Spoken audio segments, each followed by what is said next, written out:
Hi friends, ఏం చేస్తున్నారు? అందరూ బాగున్నారా?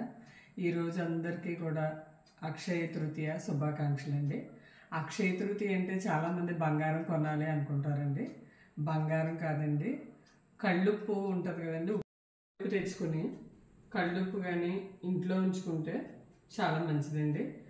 అదే అక్షయం అనమాట. అక్షయ తృతీయ నాడు అంటే కనుక ఆ రోజు పంతులు గారికి మామిడికాయలండి, మామిడి పళ్ళు ఉంటాయి కదా, మామిడి పళ్ళు పట్టుకెళ్ళి దానం ఇచ్చిన చాలామంది అయితే ఇది వేసవకాలం కాబట్టి పానకం ఇస్తారటండి. గంధం చెక్క, గంధం సాన్ ఉంటుంది కదా, సాన్ ఇస్తారట. తర్వాత పెరుగండి కుండతోని దానం చేస్తారు. గవ్వలు తెచ్చుకుంటారండి, లక్ష్మీ గవ్వలు, గోమతి చక్రం తెచ్చుకుంటారు ఈరోజు.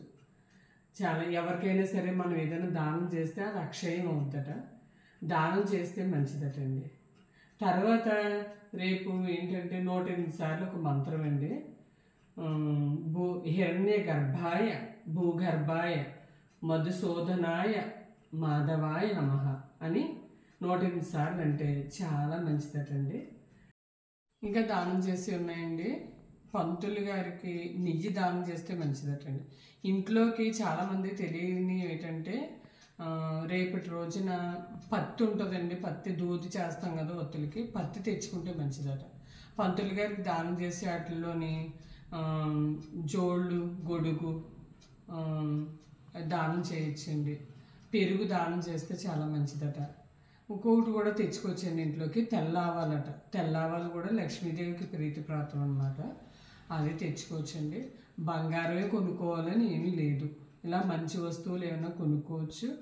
ఎవరికైనా దానం చేస్తే కూడా చాలా మంచిది. ఇది వేసవకాలం కదండి, అందుకని చెప్పేసి మంచినీళ్ళు కూడా దానం చేస్తారటండి. మంచినీళ్ళు కూడా దానం చేసినా సరే చాలా అక్షయమట. అందరూ కూడా ఎవరికి ఏదైతే అది ఉపయోగించుకోండి. నా ఛానల్ సబ్స్క్రైబ్ చేయండి. Thank you.